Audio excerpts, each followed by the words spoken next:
Il nous faut une vision plus claire de Jésus, une intelligence plus parfaite de la valeur des réalités éternelles.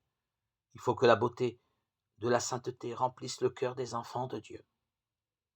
Pour cela, demandons à l'auteur de toute sagesse de nous dévoiler les choses divines. Élevons nos âmes vers les hauteurs où l'on respire l'atmosphère du ciel. Vivons si près de Dieu qu'à chaque épreuve inattendue, nos pensées se tournent vers lui aussi naturellement que le tournesol vers le soleil. Plaçons constamment devant Dieu nos besoins, nos joies, nos tristesses, nos soucis et nos craintes.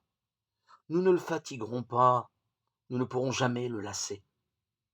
Celui qui compte les cheveux de votre tête n'est pas indifférent aux besoins de ses enfants. Le Seigneur est plein de miséricorde et de compassion. Jacques 5, 11. Son cœur est touché par nos douleurs et par le récit même que nous lui en faisons.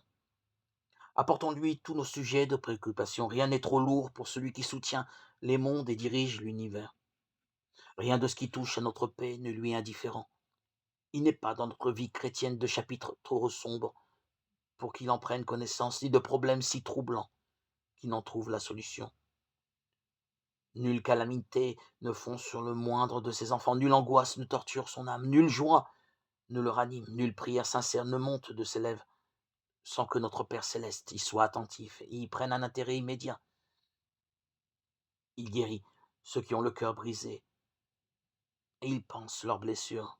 Psaume 147, 3. Les rapports entre chaque âme et Dieu sont aussi intimes que s'il n'y avait que cette seule âme pour laquelle il ait donné son Fils bien-aimé.